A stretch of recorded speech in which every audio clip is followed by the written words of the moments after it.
এরা সবাই কেমন আছো? চলে এলাম দুপুরে খাওয়া দাওয়া নিয়ে। আজকে ঘড়িতে বাজে 1:45 বাজে। দাদাভাইকে খেতে দিয়ে দিই। আর আজ দেখো আজ সেরকম কিছু করিনি।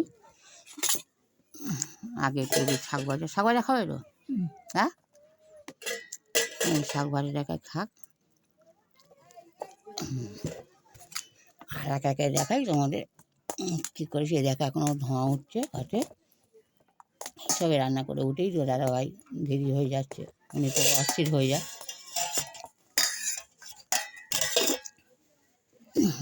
দাদাভাই খাক। আর দেখা আজকে সেরকম কিছু তো করিনি। ওটা কী শাক আমি জানি না, ওটা আমার ননদ পাঠিয়েছে। হ্যাঁ, হ্যালো, খাও। আর একটু বাঁধাকপি দিয়ে একটু মানে ঝোল ঝোল লাগছে, ওই করেছে। আর আমি করেছি তো এই যে আর দেখতে পাচ্ছি এটা 2 দিন আগের তরকারি।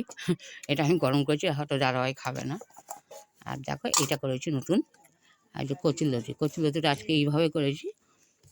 আজকের আর তোমার রসুন বা সাদা সর্ষে কালো সর্ষে দিয়ে আমি যেটুকু করি, কিন্তু এটা আজকে করেছি আলু দিয়ে ভাজা, যেরকম আলু ভাজা হয়। এটা কচুরলতি আজকে ভেজেছি। দেখা যায় এটা আমি নতুনত্ব করলাম, এইভাবে কোনোদিন করিনি, এই প্রথম। আর একটু আলু ভাজা ছিল। এটাও আজকে না, এটা কালকে করেছিলাম, গরম করে নিয়েছি। আর সবই মোটামুটি কালকে ঘালে। এই যে ডালটা খাবে কিনা জানি না। কচুরলতিটা দিই, কচুরলতিটা উনি খাবে, এটা বলতে হবে না। কচুরলতি তো ভালোবাসেই খেতে। দেখতে পাচ্ছি একদম আলু ভাজার মতন করেছি, জানি না খেতে কিরকম লাগবে। দাদা তো ডাল তো মানে খাবে না।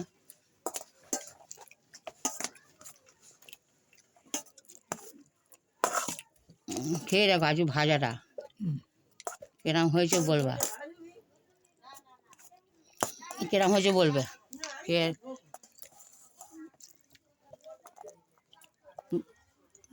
আগে চেব। হ্যাঁ, ভালো হয়েছে। আর ডাল খাবে না? ডাল আর কিছু বলবে না, এটা ওনার দোষ না। ওনার এই ডাল এই যে খাবে না, ডাল দিয়ে দেবো পাতে। ডাল খাবে? ডাল দেবো? হ্যাঁ হ্যাঁ,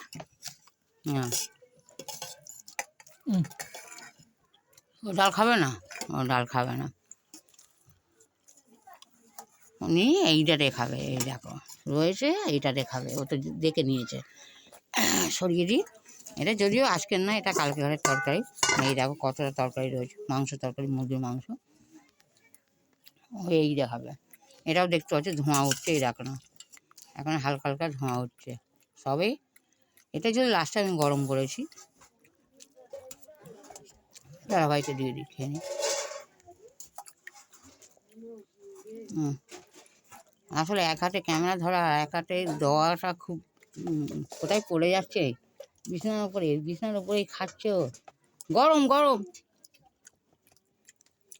মাখিয়ে দিই, তারপর মাংসটা দেবো।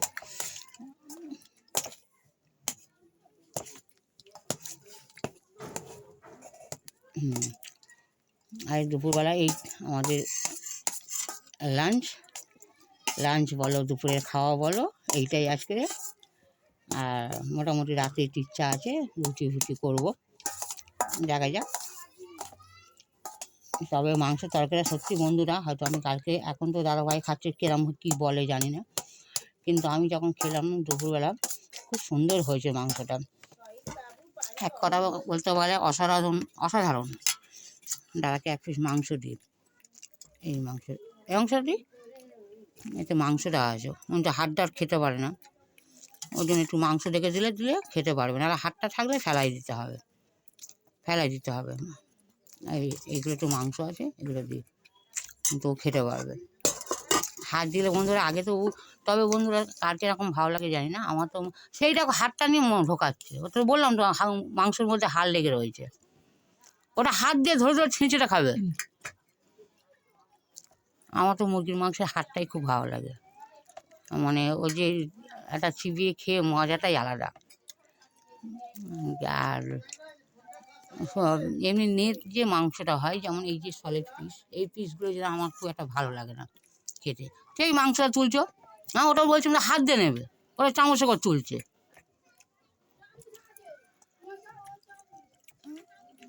দেখ তরকারিটা কি ভালো লাগছে না কালকের থেকে? আর যদি একটু ধনেপাতা দিলে হতো। হ্যাঁ, যেহেতু কালকে ধনেপাতা দেওয়া হয়েছে তরকারিতে, আজকে ধনেপাতাটা দিইনি কেন? আমার ধনেপাতাটা বন্ধুরা দেখো সেই মধ্যিখানে হয়েছে, আর এইদিকে গাছ ওইদিকে গাছ। এবার এই যে এদিকে যে উঠবো, এদিকেই আমার ছোটো ছোটো গাছ উঠছে, তা উঠলেই এর উপরে পাড়া পড়ে যাবে, গাছগুলো মরে যাবে। এই কারণে এখান দিয়েও উঠতে পারি না, আর গাছগুলো সেই মধ্যিখানে ধনেপাতাগুলো ভর্তি হয়ে রয়েছে। আর সাইডে আছে এই তো ছোটো ছোটো, আমি কেটে কেটে খেয়েছি, এখনও কিছু আছে ছোটো ছোটো, ওই জন্য তুলিনি। যাকে দুপুরবেলা আজকে এই তো সবই তো পড়ে রইলো। এই যে যেমন বাঁধাকপি খাবে না, ও ঘরের তরকারিটা খুব পছন্দ করে আমার দাদা হয়। আর প্রতিদিন রাগও হয়, মনে করি যে দেবো না, ভালো মন্দ কিছু করলেও দেবো না, রাগ হয়।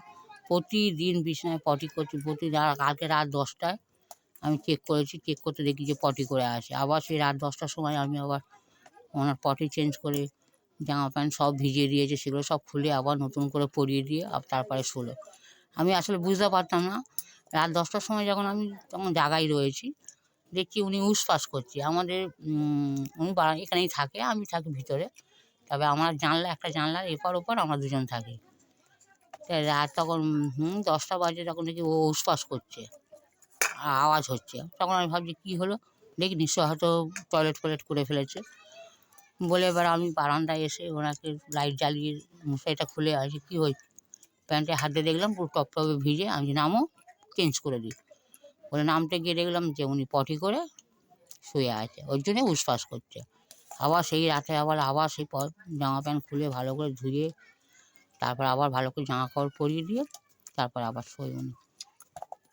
যাক, এটা আমার প্রতিদিনই হয়, এগুলো প্রতিদিনের কাজ এগুলো আমার। তবে 3বার যে বাচ্চাদের মতন পেশাব কর করতে করতে সকাল থেকে কতবার যে পেশাব করিয়েছি, পেশাব না করলেই উনিও বসে বসেই পেশাব করবে। এই যে এখন শোবে, আমি এখন পেশাব করিয়ে শোয়াবো, কিন্তু ওই 1 ঘন্টা 1 ঘন্টার মধ্যে আবার পেশাব করে শুয়ে থাকবে, আবার উঠে আমাকে সব চেঞ্জ করতে হবে। ভাত দে দেখো।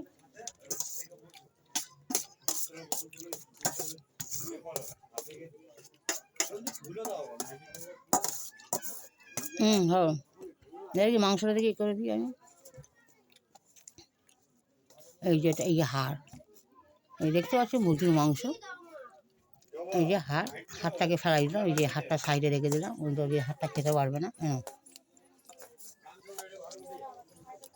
আর মুরগির মাংসটা সত্যি বন্ধুরা, আমি অনেকদিন মাংস টাংস কিনি না, কালকে এই মাংসটা কিনলাম। তবে কার কোথায় কিরম দাম যায় না, আমাদের এখানে তো 200 টাকা করে কিলো নিল মাংস। তা অনেক জায়গায় আবার কলকাতার দিকে শুনতে পাচ্ছি 260 টাকা।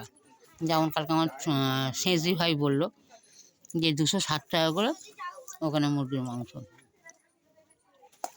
যাক বন্ধুরা, আজকে এই পর্যন্ত ভিডিওটা রাখলাম, সবাই ভালো থেকো।